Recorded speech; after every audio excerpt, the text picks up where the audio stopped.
Hello, hello everyone. Uh, Good morning.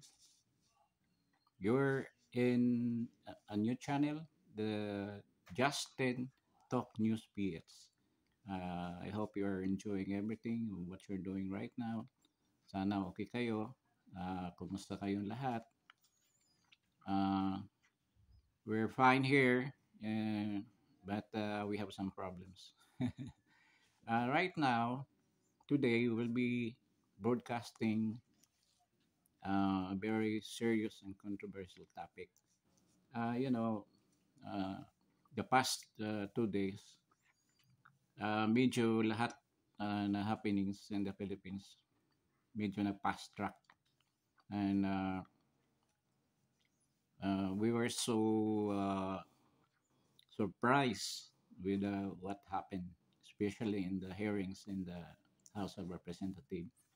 So alam naman natin lahat, last Monday, PRRD decided to attend the Quadcom HOR hearing, and this will be our topic today. But we will not be talking about the hearing per se, but uh, a topic that might tickle your imagination. We will be talking about scenarios, possible scenarios that will happen after what happened yesterday, last night, in the hearings. So we'll be discussing. Uh, Actually, our topic is goes like this: Will an arrest of PRRD by the ICC through the Interpol and PNP local police uh, trigger a massive protest and probably a people power revolution that might lead to the to a region change. So we will be basing our discussions on this topic. Of course, we'll be uh, what we call this recapping the some of the events in that Quadcom hearing. But uh, if you have seen my first blog, which I made last 2 days ago or one day ago, I discussed about the possibility of a second people power revolution, which was I discussed about yung mga things that will aid or will lead to a successful people power revolution or the culmination of a people power revolution. So I I talk about components or what are the things that are needed for a people power to crop up. I mentioned about the reason, the sentiments, the reason of the people to go into a people power revolution. One is uh, the sentiment. Number two is a leader, somebody who will stand uh, to to lead as a figurehead for the revolution, and the third one, yung pangatlo, yung the participation of the military. And I even decided na during that time na kung wala yung mga component na yan, wala yung mga contributing factors that will lead into a people power revolution. It has a very slim chance of being successful. So with the things ongoing right now, and still going right now, parang na-fill up or something is added to the first component, which is the problem or something that will aid to the situation in a negative way. For instance, I mentioned about yung mga hinaing ng mga tao with regards to food security, jobs, the inflation, and the prices of commodities that will aid in their disgust or complaints about the living situation. At ngayon, parang nadagdagan dahil it seems that the direction is clear of the administration to pursue their intention to eliminate the Dutertes in the political scene of our country. So nakita natin na gusto nilang tanggalin ang mga Duterte, which is the obstacle for them to have their plans fulfilled. Alam naman natin that the plan of particularly the Speaker Martin Romualdez is to run for the 2028 presidential election, and other bloggers or other analysts are saying that after they want to hold onto power by after the uh, the Martin Romualdez, it will be uh, Sandro Marcos who will become the president. So, and there was even the attempt on last year na i-amin yung constitution natin uh, to include term extension. So, na hindi na yun ang the first the reason why PRRD talagang umalma. That's why Maisog Rally started their rallies based on that uh, protest action na ayaw talaga nila ng people initiative to change the constitution through people's initiative. At nagkaroon naman ng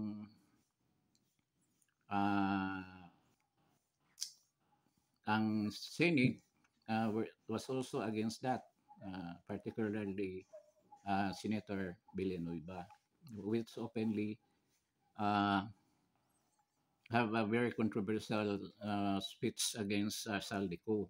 So nagkaroon sila ng bangayon doon. So what happened,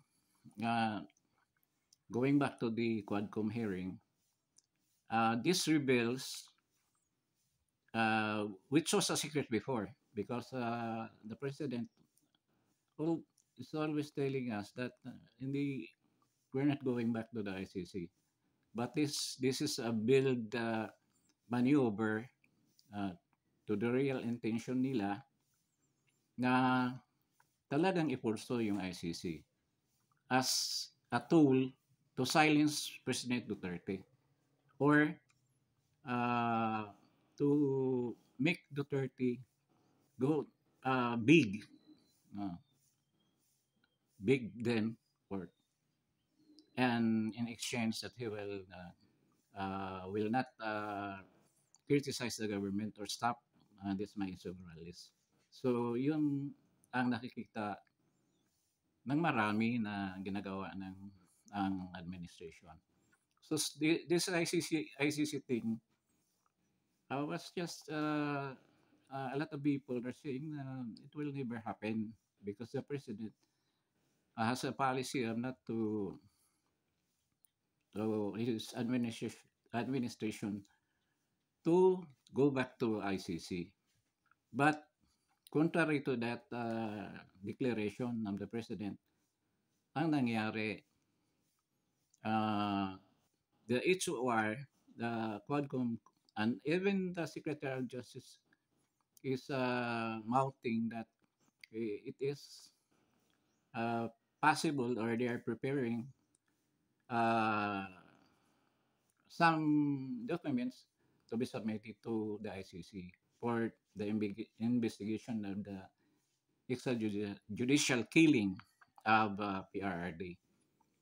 That even his mayorship in Davao from 2011 to 2016 was not even spared, sinasama pa. So, uh, the first person, congressman who interpellated during the Quadcom hearing was Hel Bogalon. Bong Galon. I think he he is a party member of uh, Ako Bicol, which is the party list of, I think the chairman is Saldico. So the intentions is very clear.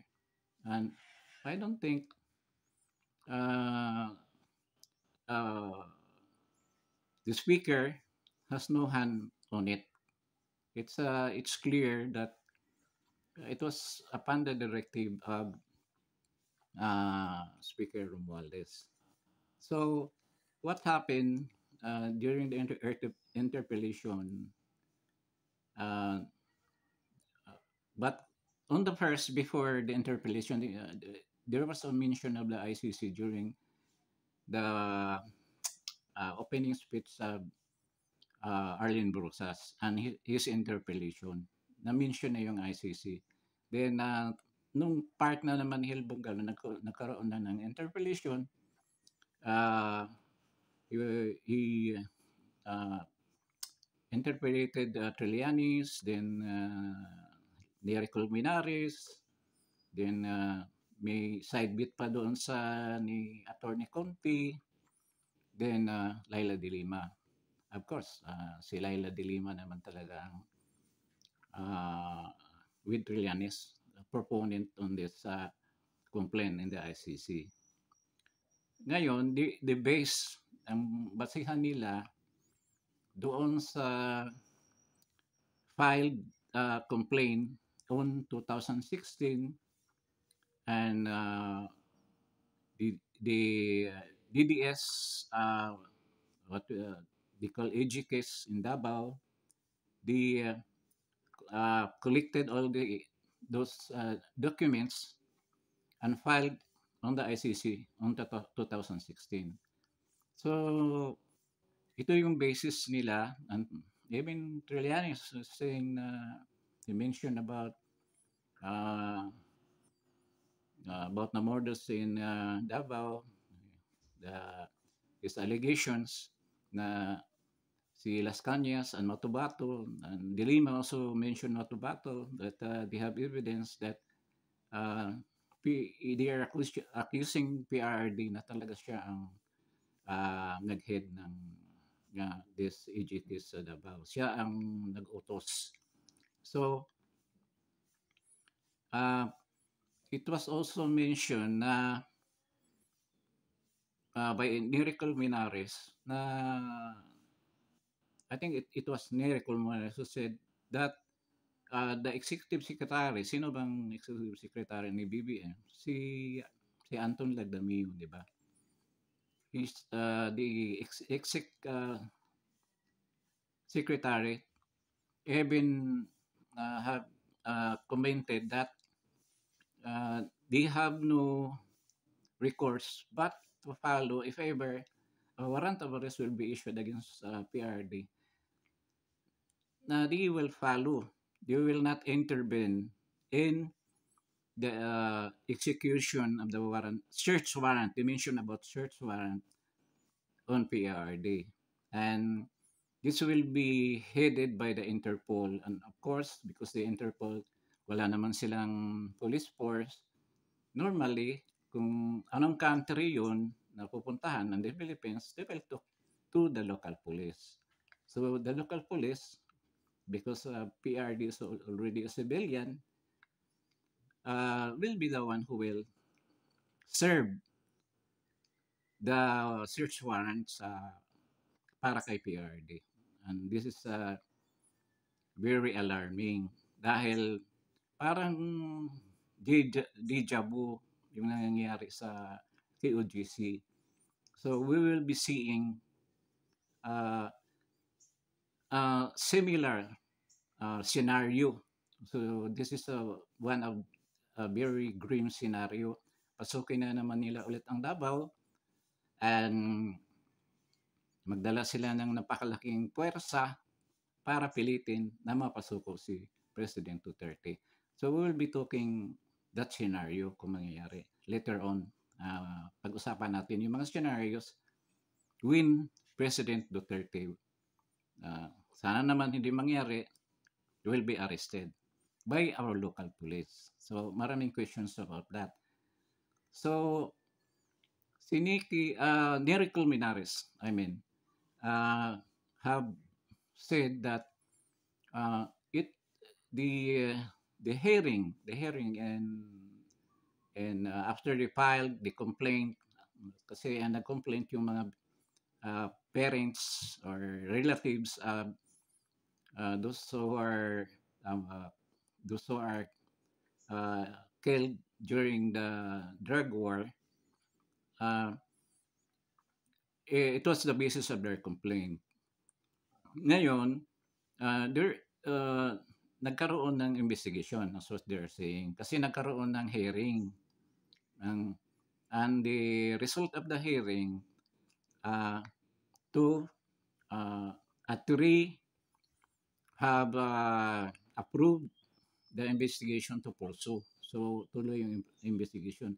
Pero nagkaroon ng dalawang abstentions. So yan ang nangyayari doon sa uh, ICC, sabi ni Colmenares. And they're expecting a lot na magkaroon ng search warrant, that they will issue a search warrant. So kung maalala natin, this is the one that is laging sinasabi ni Senator Trillanes, that the search warrant will be issued last January pa. And almost every month, nagsasabi siya, next March and June, then July, September, and until now, they were anticipating talagang mag-issue ng search warrant, warrant of arrest kay PRRD. But it didn't happen. It did not happen until now.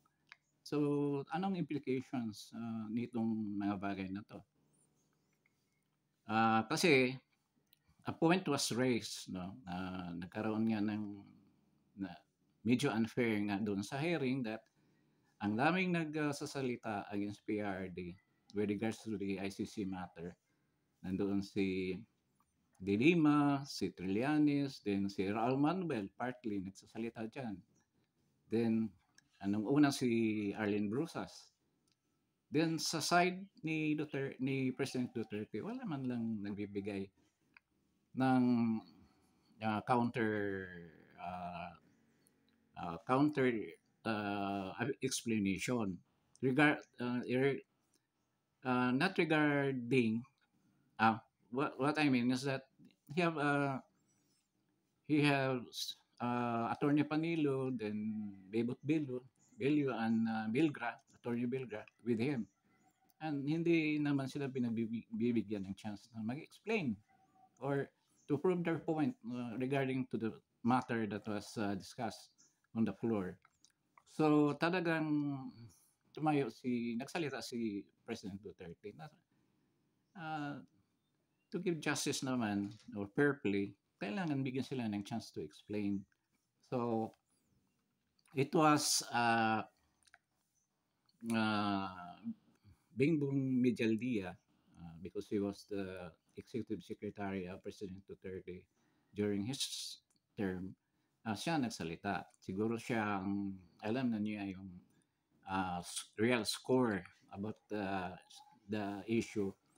Ang sabi ni Secretary Medialdia, na totoo yun na nagkaroon ng hearing and there was a votation and dalawang abstention at tatlong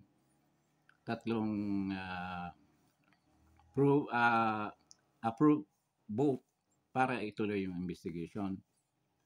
But after that, wala namang reaction after, wala namang issuance ng warrant of search warrant, dahil the issue of jurisdiction was raised. Siguro na nakita ng mga hearing, paano ba yung sabihin, ano ba yung mga positions na nasa ICC. Yung mga judges nila na we should take up jurisdiction as a matter of an important factor before going into investigation. So yun ang nangyari. Kaya sa tingin ko, tama yung kasi kinokontra ni Martin, ni Rick Colmenares na hindi daw totoo. Wala daw ganyan. Then another thing also, because the DIMA is saying na it's from 2011 to 2016 during the mayoralty of President Duterte na this EJK crimes were committed. So yung kasama daw yun doon sa cases that they filed in the ICC. At uh, including those crimes na committed na nung president na si President Duterte, which 2016. But Secretary Medellía pointed out that we withdraw from the ICC in 2018. At mayroong provisions. I also heard this from Attorney Roque that if you have criminal complaints or cases to be filed against the government, you should file it within the 1 year period. So from 2018 to 2019, you should file the cases. Pero ang nangyari, hindi sila nakapag-file. I think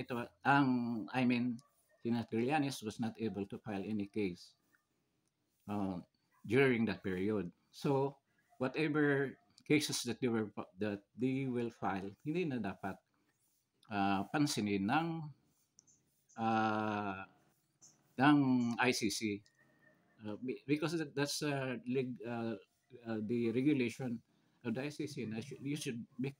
You should file a case within that period, within that 1 year period. So nangyari, 2021 na nila na-file yung case.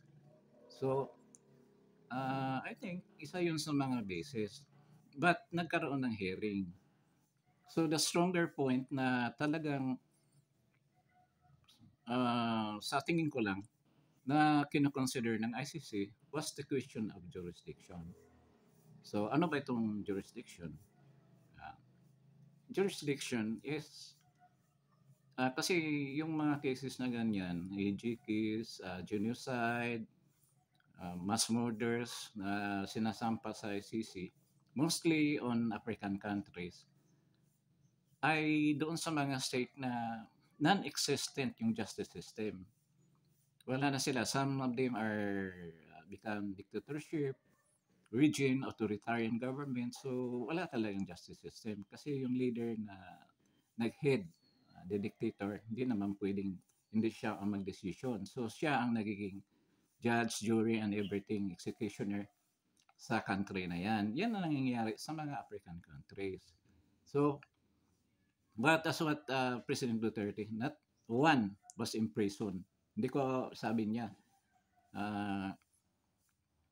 to think about it, wala daw nakulong, maraming mga charges of genocide like that. These states or these countries are mga military junta. I don't know kung may military junta nga sila. But wala daw nakulong, wala daw naparusahan. No, so, sabi ni President Duterte, it's an inhotel commission. Dahil wala silang na-prove na nagkaroon sila ng implementation ng kanilang mga decisions. And to think about it, mga countries that are advanced are not members of ICC. Nagugulat nga tayo na yung US, China, and Russia, the primary superpowers, are not member of ICC. And sabi pa nga nila, there was an instant na si President Donald Trump was saying against the ICC. He don't like ICC. So, nakita natin yung point na yan. So, with regards naman dito sa case ni President Duterte, jurisdiction is very important. And di natin masabi na walang justice system ng Philippines. Oh. The one example na talagang may justice system tayo, it's working well, and the judges are dispensing their decisions effectively. Yung pagkabaliktad ng kaso ni Senator Laila de Lima, it's an example na talagang nag the justice system in the Philippines is well, well and kicking, and there are a lot of cases that you can cite. Ito lang sino pa bang mga napawalang sala or na-convicted? Ang dami. So, hindi natin masabi na they have the right to intervene in our judicial system. So, dyan ang basis ng the Secretary Medial Diab saying that wala silang jurisdiction. And even President Duterte, they will first show us that there's such thing as jurisdiction under power over the Philippine judicial system. So, napaka-controversial na nangyari. But Makabayan Black, matagal na silang gustong alisin si President Duterte. Gagantihan, lalo na si Laila de Lima, almost 6 years daw siyang nakulong. I don't know kung yung walang pagbaliktad ni Kerwin Espinosa, kung anong nangyari doon. Sabi ni Atty. Roque na there was unfairness kasi parang nagkukunayb ang court. I don't know if it's true or not. These are allegations na ang judge daw na nag-decide para kay De Lima na some of the cases were there were acquittal in some of the cases. Estudyante daw ni Laila de Lima sa UP College of Law. I don't know if it's true or not. But nakita naman natin ang result. Scot-free na si Senator de Lima. Nandiyan na siya and even attended the hearings and openly criticized, openly mocking the President Duterte the accusations of EJP that happened in Davao. And sabi ni President Duterte, para rin sa akin, it's rehash na mga issues, trump up issues, and puro heresies because yung mga yung mga witnesses niya halos nga hindi makita, si Namatubato at si Las Cañas. I don't know, buhay pa ba si Las Cañas? And these are criminals. They are police officers na have who are also committing crimes. So talagang hindi siya hearsay rin. Ang sinasabi ni even doon sa drug money na mga sinabi ni Trillanes, hearsay. At saka yung nagalit din si President Duterte doon, lalo na kay Raul Manuel, dahil pinapakita niya which is confidential. Pwede kang ma-charge you will be charged in court for doing that. Kaya sa galit siguro ni President Duterte, walang pakundangan ito si Raul Manuel na sinasabi, tinatanong si Trillanes with regards to the deposits daw, bank deposits, mga checks na worth nagkaroon ng malaking halaga na dinideposit din ni Samuel Oy and ni Michael Yang daw sa account ng mga Duterte. So, yan lang ang basis nila. Pero I think it's not allowed. Meron kasi tayong bank secrecy law. So, it should be legal kung kukuha kang ganyang ebidensya. Tapos yung ebidensya na nakuha ni Trillanes is given by someone daw. Hindi naman talaga siyang kumuha ng mga documents from AMLAC. So, yun ang basis. Going back to the ICC issue. So, ma'am, ang presidente about that. Nobody's talking doon. Pero I heard Martin Romualdez na ipurso nila yung ICC. Yan ang ginagawa ngayon ng Congress. Very clear naman. Parang nauubusan na sila ng bala. Naubusan na sila ng bala, and this is the last card. Aside from another card naman na gusto nila mangyari, yung changing the Constitution. But a lot of sectors, a lot of organizations are saying already that they will go against the passing of People's Initiative. So medyo mahirapan. Kaya siguro ito na lang, they will start with President Duterte and then Inday Sara, which I think they will include in their in the case that they will file at the ICC. So the possibility na magkaroon din ng warrant of arrest si even Pulong and Manscarpio at Sara is very possible. It's not remote. So makikita natin ang play ng ng administration with regards to this matter. Talagang dikdikin nila si Duterte. But parang at the same time, yung nangyari na hearing, masyadong attack kasi yung opposition. They are not really the opposition, the Makabayan Black. Kasi almost everyone except Trillanes and De Lima. De Lima right now, parang Makabayan Black na rin yan. We're the one who is leading this move to implicate the president with regards to the AGK murders na nangyari sa bansa natin and filing it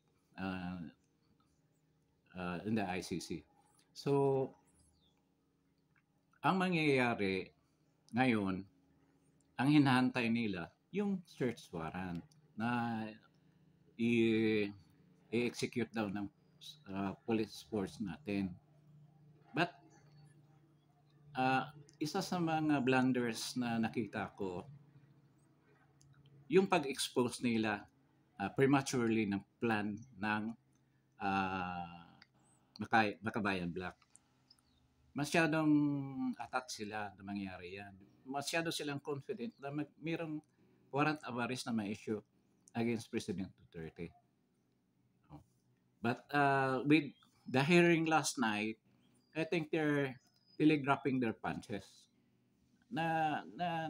Nakikita na natin kung anong sunod nilang gagawin. Bistado na kung anong susunod. At tandaan nyo si President Duterte, napakagaling na tactician yan. Alam niya kung anong lagi siyang few step ahead sa iyo kung anong gagawin mo. The way he talks nga malilito ka. Talagang sinadya niya, nalilituhin ka. Ang mga hyperboles niya, ang dami. Kasi, iba kasi ang joke ng taga-Southern Philippines. Iba. Visayas and Mindanao, iba ang joke nila. Kung ikaw ay from the South, madali mong maintindihan na nanluloko lang si President Duterte. Na-joke lang yun talaga. So, mahilig siya nung gumamit ng hyperbole. And even kasi ito si Adjong yata, anak ng dating sekretary ni President Duterte. Nakita mo naman yung discussions nila.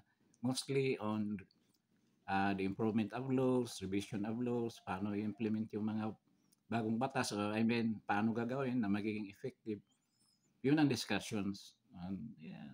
I-manifested naman si President Duterte, akala ko magkaibigan kita. That's the last word na narinig ko kay President Duterte saying it to Congressman Adjong. So nakita natin na meron na talaga silang, I think Congressman Adjong is from Marawi. So nakita na natin na kahit na nung hearing ni Inday Sara, parang maraming nagalit diyan kay Adyong dahil siya pa nga nag-sponsor ng hearing on confidential funds. Siguro may intention siya to protect but parang hindi na ano nasira yung script dahil ang daming against kay Vice President Sara. So going back to this situation na mag-i-issue, lagay natin, scenario lang. This scenario, this might happen. So, or not. Para tayong RAN Corporation na nagpaplano ng wargaming, posible bang mangyari ito, anong mangyari, anong consequences, anong negative effects, parang ganong, parang nasa ano ka, management style na i-analyze natin ang possible scenarios na mangyari. So, ilagay natin, kasi mismo si Secretary Remulla, ang nagsasabi na ibigay daw niya yung mga transcript ng hearing dyan sa Quadcom. So clearly, talagang wino-work out nila yan. So ilagay natin, magkaroon ng search warrant. So ang Interpol, dahil wala namang police force ang ICC, sabi naman ni Executive Secretary, sigurado, utos ni Executive Secretary siya ni BBM. So definitely, galing kay BBM yung decision not to intervene the Interpol in case the search warrant will be issued. So, nagkaroon ng search warrant ngayon. So, what will happen? Dalawang senaryo. Ang mangyari kaya, pupunta ang mga pulis na yan sa doon sa Davao para i-issue yung search warrant. So, what will happen? Parang kay OGC. Parang nangyayari sa OGC ang mangyayari ngayon. So, a lot of police, military siguro, dadalhin nila doon. Kasi alam nila na magkaroon ng resistance ang mga tao sa Davao. So, ganyan. Kung sa Davao, si Duterte magantay ng search warrant. Ilagay lang natin, that's the scenario. So, ano mangyayari pagdating doon? Hindi ang government, the people of Davao, I don't think na papayag sila. Basta-basta na lang damputin ng kanilang mayor. It was the reason kung nagkaroon ng pangalan ang Davao dahil sa kanyang effort, sa kanyang sacrifice na ang Davao maging ganyan na ngayon. Before, it's tinatawag pa nga nilang lugar na yan, Caragdao, sa Agdao, ang daming patayan. But right now, one of the safest city in Asia, at ang progress niya, napakabilis. Kita mo naman, sa richest city in the Philippines, number 8 na siya. Despite na Davao is not very old city. Kailan ba yan? 1960s, 1950s siya na established. Pero nakita mo naman yung improvement. And the discipline ng mga tao. So, basta-basta na lang ba ibigay ng mga mamamayan ng Davao ang kanilang presidente? And do you think the people of Davao will be the only one who will intervene? Kaya, remember,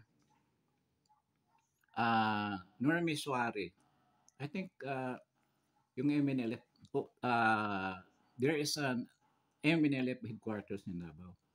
Do you think MNLF will not intervene, will not join the fray? And even BARM, they will go for President Duterte. They will protect President Duterte for that matter.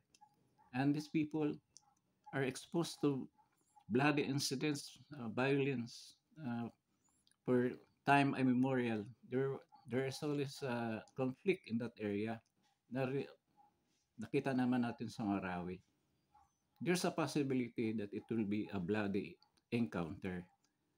Hindi naman katulad to sa KOGC na mga tao talaga. They were trained to be peaceful, spiritual. Kaya possibly na magkaroon ng matinding kaguluhan dyan. But not only that.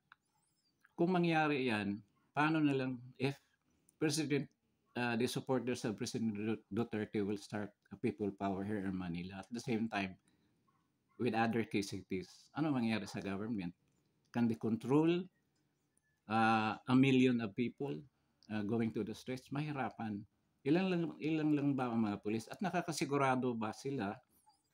Hindi ko pa nga minention yung pagsama ng pag-support ng mga military, mga pulis at AFP personnel kay President Duterte.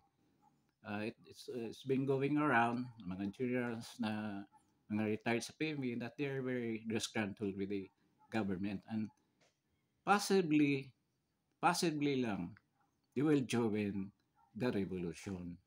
So, yung minention ko na mga component for recipe for a successful revolution ma-fulfill upon the joining of the military on this movement.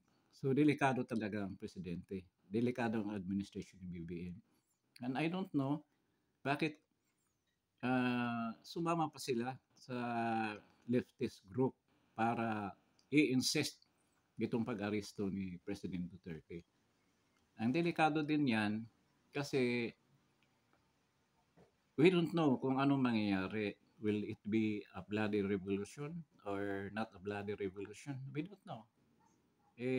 Kung maraming military that are also disgruntled, especially mga lower echelons, mga lower officers, Colonel down, from the position of Colonel down, kasi sabi nila, mga generals, halos nakukuha niya ni BBM lahat. So, we don't know about that. But, what is been harping in the grapevine, that there are generals that are really disgruntled with this government. Remember the open letter of General Agudo? Sa bagay, we have clear naman dahil si security, he is working under President Duterte sa security sector. So, maybe we don't know. At sa mga declarations, mga sinasabi ni President Duterte na yung last na press conference before this hearing, sinabi niya na nagalit pa. I don't know if it's staged or nagalit siya. Sabi niya, kayong mga military, maghantay kayo kung kailan ko kayo tawagin. So you can imagine that. Or taktika yan para uurong naman ang mga kalaban.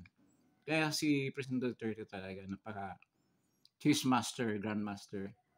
Parang Queen's Gambit, mga ganong move. Hindi mo alam na mamamati ka na pala. So, makita mo yung mga niya, even the hearing, I'm a PNP lover. I love the PNP. So, yung mga salita na yan, parang kumukuha siya ng simpatiya from the PNP. Kasi alam niya na these people will be the key for something, for a change to become a reality. So nakita natin, hoping na sana hindi ito magiging bloody. Kasi alam naman natin ang condition ng mga pag-iisip ng nasa taas. If the accusations, sa bagay si Marlica kasi meron naman siyang proof with regards to the mental condition of the president and mga kasama nila. Nandiyan si Cathy Binag, si GM, sila nag-a-attest to that. I hope naman hindi ganyan ang maging decisions na okay, mag-all out na tayo. Salubungin natin yung mga protesta na yan with force. Nasa kanila yung puwersa. They have the funding to do that. So, napaka-delikado. So, a lot of people will be going out. And nakita mo naman kahapon, doon sa Batasan, a lot of seniors, citizens, old people, they're supporting President Duterte. Hindi ko naman sinasabi na kung magkaroon ng real march or activity ang people power na silang mangunguna. But these people malalaman mo sa kanilang sentiments nila that they are really for President Duterte dahil sa daming ginawa na kabutihan ni President Duterte sa ating bayan. So, I hope na hindi hahantong with that scenario. That is the second scenario. And another scenario, ito medyo hindi lang natin napansin, si Colonel Mitran, tapos si Captain General Dado, I keep saying that kung mangyari yan, game over na raw. Game over na raw. Noon pa niya sinasabi nung una niyang ginawang uh, withdrawing of support ng BBM, sinasabi niya yan that once na galawin niyo si President Duterte or si uh, Vice President Sara, game over na. I don't know kung maging totoo yan. But in my observation, hindi magpabaya ang mga supporters ni President Duterte. They're very, very active. And isa nga sinasabi ko kanina na one of the blunders sa sobrang atat ng mga Makabayan Black, they openly uh, state, pinakita nila yung barahan nila na ito yung gagawin namin. So, do you think matutulog lang si President Duterte maghahantay? They will make a move na ma-counter yan. So, the scenarios are really very threatening to the stability of the country with regards to peace and security. At kung kayo nasa abroad, ito yung real score. At isa rin sa napansin ko, kasi dati rin tayong sumasama sa mga rallies. Yun, in fact, doon sa People Power 1, 5 araw ako dyan sa EDSA. So, alam na alam ko yung situation. Dyan, before si Biason nagdala ng mga tangke dyan sa Robinsons. Yung Robinsons ngayon galeria. Wala pang simbahan dyan, wala pang mall dyan. Kogon grass pa yung areas na yan. Nagdala na si Biason dyan ng mga tangke. Kasi natunugan na nila na mayroong aggregation of personnel, military personnel sa Paginaldo. At now, medyo iba naman ang situation, but medyo the balance kasi nasa administration pa because they have the power, they have the force, they have the military in their grasp. Kailangan pa tayo ng isang matapang-tapang na military official to go against the government. And mga military kasi they're thinking about their future, sa service nila, napakatagal na nila sa service, so then wala ba sa din mawawala lang. Kasi they have experience already doon sa Kodita before, during the Korea administration. Isang ano yan, blow sa kanilang career. So, as much as possible, iiwasan nila mangyari yan. So, I don't know, kasi marami rin nagsasabing mga officers na they are for the people. And I hope ganyan mangyayari na they will be for the people. Pero, meron din ng mga sectors sa military sector na talagang medyo kampi talaga kay BBM sa administration. I don't know what's the reason. Sabi ng iba, merong may ikot na padulas. We don't know about that. Wala naman tayong proof. But it seems to be like that. Kasi kung wala, matagal na sana nagsasalita sila. But siguro kulang nga ng military component ang recipe for a successful people power revolution. Baka today nangyayari. Pero hindi ko naman yan pinipray na mangyari kasi magkaroon talaga ng kaguluhan. And this time, it will be, sa tingin ko lang, it will be some blood or hindi naman siguro dadanak ang dugo, pero meron talagang collateral damage yan sa gagawin na yan.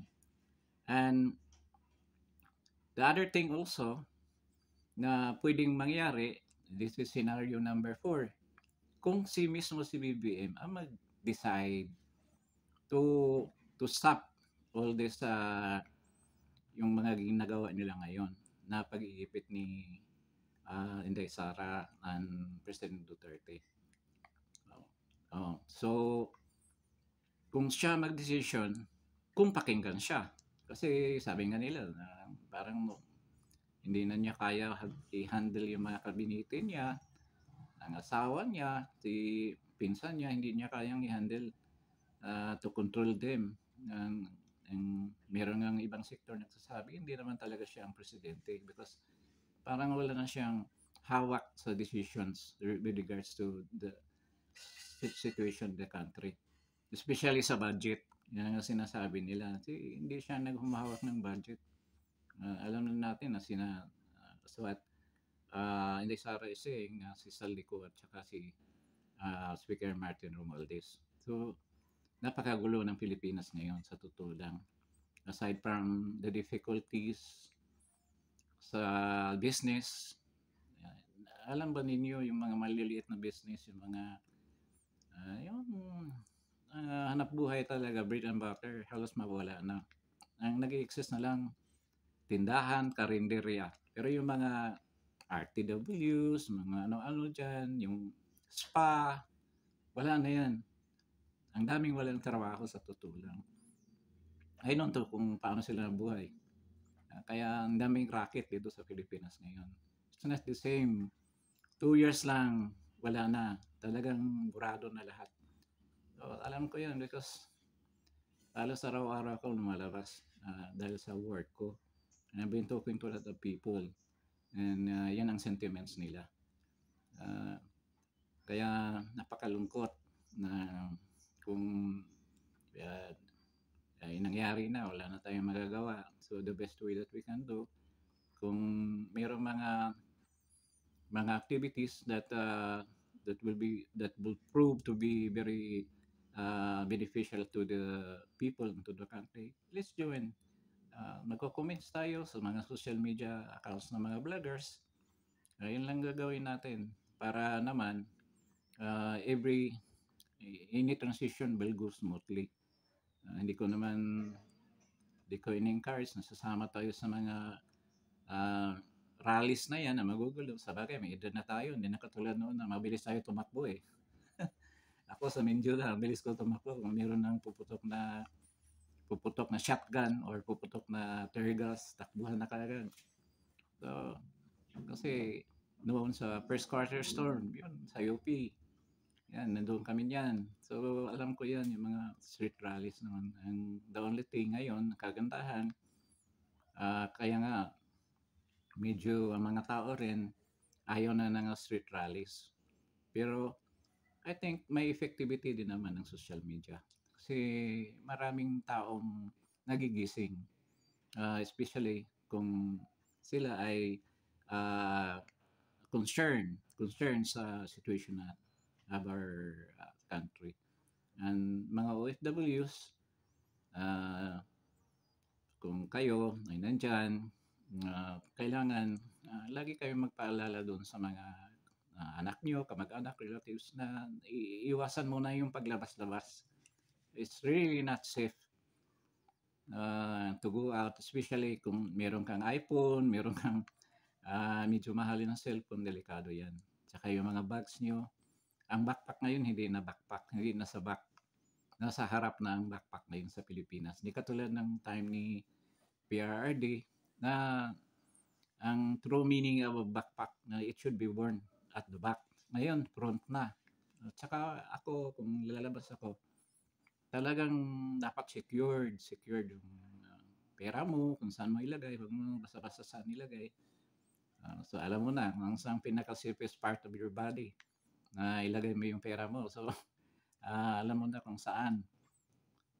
Ganyan katindi yung papunta ka sa mga areas na maraming tao, you should not wear your jewelries. Hindi katulad dati na pwede isuot mo yung pilipatik mo, mga LB mo, pwede ngayon, hindi na. hahablutin yan sigurado.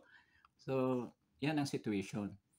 At siyempre, yung PNP, si General Marbel are denying, medyo pinapatch up nila yung real situation sa country. Pero it's not good dahil yung mga tao will masyadong kumpiyansa, they go out. But right now, talagang your security, yan ang dapat mong concern. So, pwede ka pupunta sa global, pero mayroon na rin sa global pickpockets, marami na rin. Greenbelt, yun naman ang pasyalan na medyo safe ka. But still, kailangan alert ka lagi. Yan, ang daming scam dito sa Philippines right now. Kaya nakakatakot na mag-ATM. Even ATM, GCash, ilang millions na nawala last week. Ang daming nawalan ng pera sa GCash. Mabuti naman ako, hindi ako nag-GCash. So, there are mga safe na money remittances. Pero talagang magdasal ka rin na hindi ka mabiktima. Ngayon, so this will be the scenario. I hope na mali tayo, hindi magkatotoo. We only desire na sana maayos yung, if there's a transition. I've been talking about regime change. Na if there's a regime change, sana maging safe, maging smooth lahat. Pero this is another scenario naman kung the military will take over, like the first EDSA revolution. I don't know kung yung military will handle immediately the reins of power to the vice president, which is the constitutionally designated survivor, designated replacement for the president. Hindi tayo sigurado kung ibigay ba ng military yung position na yan. Kasi there was before, sa People Power 1, nagkaroon ng wrangling. Kaya yung ibang generals doon na sumama kay FBR, nagagalit sa kanya. Dahil immediately, turn over niya sa civilian.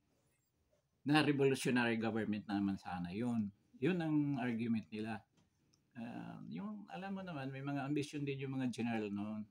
Pero nag-i-insist kasi I think it was Secretary Enrile who insisted that i-turn over natin ng power to Cory Aquino.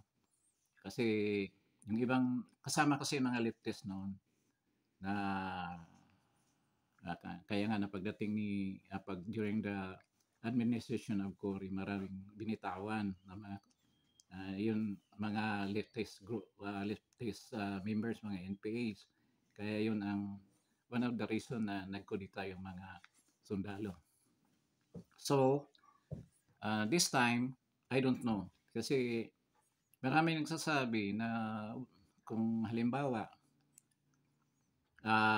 nagkaroon ng regime change, and it will be the military who will be spearhead that. And I don't think na yung mga general, as a lesson nakuha nila sa EDSA People 1, na ibibigay nila kagad ang power to a civilian authority like President Sara. Pwede rin naman for 1 month magkaroon ng transition period, clean up. Yan nga ang laging sinasabi ni General Captain Dado na magkaroon muna ng clean up natin. So I don't know what they meant by clean up. Huwag naman sana assassination or execution of corrupt officials. Hindi naman maganda siguro yan. Kailangan din merong trial, merong due process before they will implement that. Kung gawin natin model yung Myanmar or model natin yung Cambodia during the Laos, during the reign of Pol Pot, na lahat na may pinag-aralan, lahat na mga sa tingin nila involved sa corruption. talagang ina-assassinate nila. Kaya nagkaroon nga ng killing fields. Oh, malungkot nga yung nangyari. Kaya ngayon, naghihikaw sila to recover. Dahil halos yung mga professionals nila, mga middle class, mga businessmen, halos pinatay nila lahat yun. So, dito naman sa atin, we're a Christian country. We have undergone a lot of people revolution from Korea to Iraq, from President Marcos to Iraq. Wala namang ganyan nangyayari. Hopefully na ganyan mangyayari. But right now, dahil nga iba naman ang sistema ng ating administration, we don't know sa takbo ng isip nila. If they will hold into power or they will give in to the demands of the people na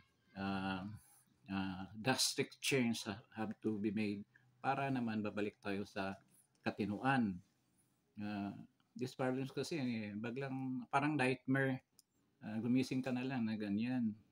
Parang naginip ka ng masama. Pagising mo, totoo pala yung panaginip mo. So, ganyan ang nangyari sa atin. And hopefully, kung sino man, if they will decide for military takeover or military junta, sana naman, okay naman sa akin kung magkaroon ng clean up doon. Definitely, Congress, Senate will be closed. Like what happened kung magkaroon ng revolutionary government. Sa people power, yun ang nangyari eh. Kaya lahat ng mga local officials, designated lahat yan by the president. Kaya ngayong uncle ko na, tricycle driver lang yata yun. Naging mayor pa sa isang bayan eh. Dahil nga, kakilala ni, biro lang yun ha. Maniwala kayo.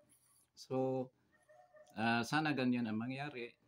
Okay lang naman na magkaroon ng iba-ibang sector that will join isang committee or that will be advised that they will become consultants na itong dapat gagawin, ganyan, ayusin natin to before giving it to the rightful authority na si President, Vice President Sara, kung sana ganyan ang mangyari.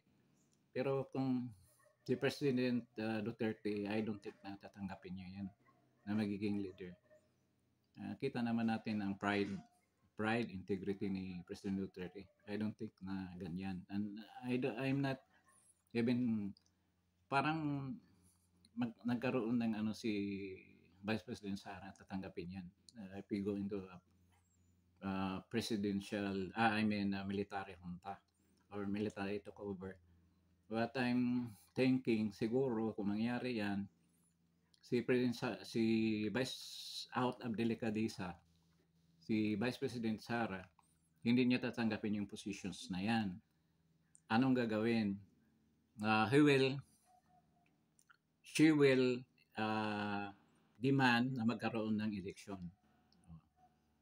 So, alam mo natin yung President, nila, delikado mga tao, mataas ang nila, mataas ang integrity, tsaka yung nila, sense of mataas. Kaya sa tingin ko, para fair, magkaroon ng election.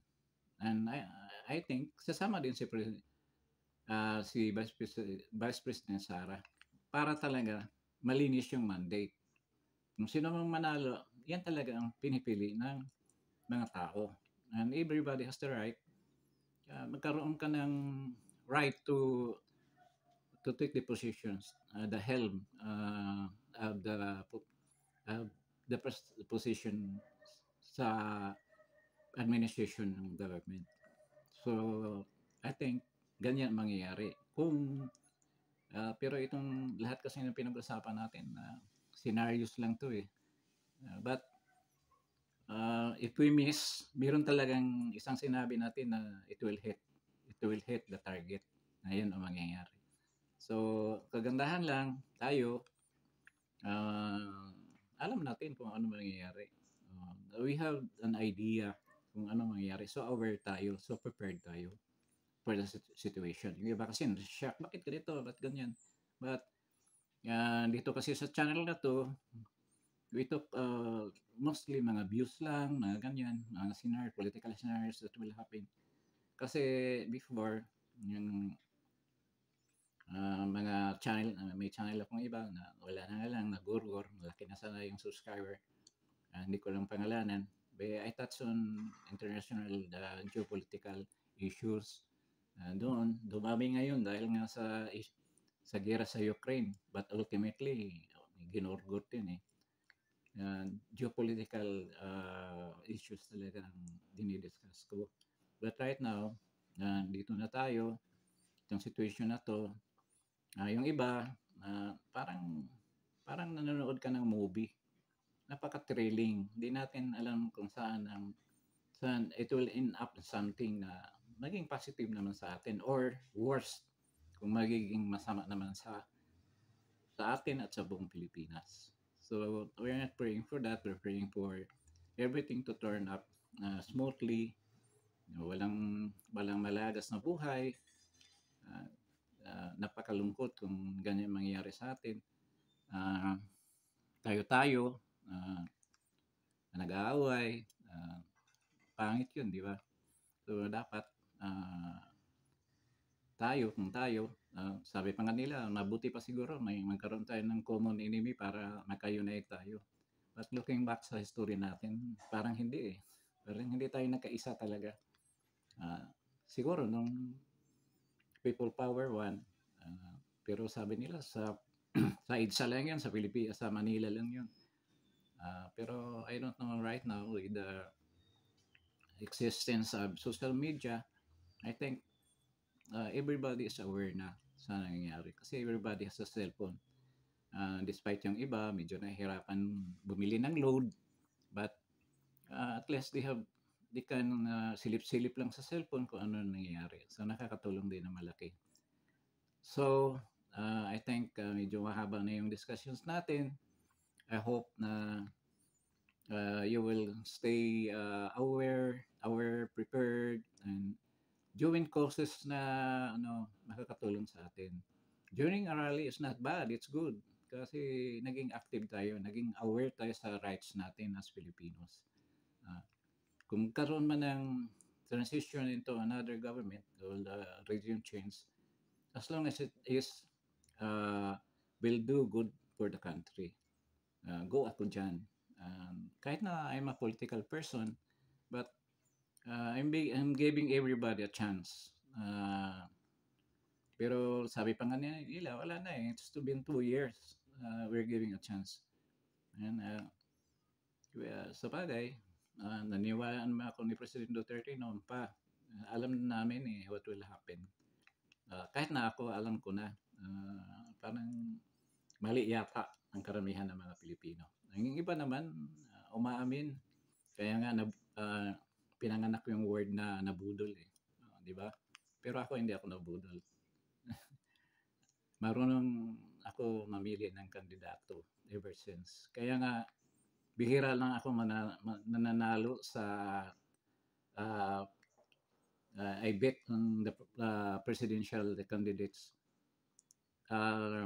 Kay Rodrigo Duterte lang ako nanalo. Lahat talo yan ever since the change of government from Cory Aquino. Talo ako lahat yan. Hindi ako nanalo. The only regime na nanalo ako kay PRRD. And ngayon naman talo naman ulit. Kasi iba ang bet ko eh for president. Kasi ako, I look for candidates na mayroon talagang track record. Kahit na tsaka high value of integrity. Kailangan may integridad na unquestionable integrity. Kahit na anong talino mo dyan, masusuklian naman yan sa sipag eh. Yung talino mapapalitan yan ng sipag. Si President Duterte halos nandiyan sa kanya eh. Kahit nasabihin mo nagmumura ganyan naman tayo eh, di ba? Mga foreigner nga, laging F yan, bawat galaw, F. I work in France for a long time, Belgium, France, and sometimes in Germany. Alam ko yung mga ugali ng mga yan eh. Ang tagal ko dyan. So, normal lang yan. Kung galit ka, talagang magmumura ka. Normal lang yan. So, sa atin lang kasi, hindi pa natin accepted yung norm na yan. So with this, I hope na bagong channel kasi to, wala pang, hindi pa ako monetize, wala pa nga akong halos na views. I hope you will share this and follow. Uh, Kaya medyo mahirap talaga magsimula ng bagong channel. Mahirap. But anyway, I'm not doing this para lang sa monetization. I'm doing this for the love of country. Mahal natin ang Pilipinas. Kahit nasa ganitong paraan, makakatulong tayo. Lalo na sa mga kapwa na Pilipino natin, they don't have a chance to know what is really happening in our country. And with that, I hope na matulungan tayo, na you share my channel. Sana naman aabot, nagkaroon naman to ng likes. I hope like na lang. Then share, then follow. Wala pa akong subscription dahil bago pa lang. So I hope na ibabalita niyo ito sa iba. Mayroong channel na ganito. This is Justin Talk News PH. So this is your host. Sana next time magkikita ulit tayo on my next vlog. My next broadcast will touch on the same almost the same topic. Kasi hindi ko muna bibitiwan tong topic na to. This is a very critical topic na dapat aware tayo with what will happen next. Yung mga sinasabi kong scenarios, tingnan natin kung saan doon sa track na yun ang mangyayari. So with this, thank you and welcome kayo ulit dito sa channel na to. I hope you will support this channel by pressing like and subscribe kung mayroon ng subscribe button. Then you share it with your friends, your relatives, and other people that so that they will know what is happening right now in our country. Thank you very much, and see you in my next vlog.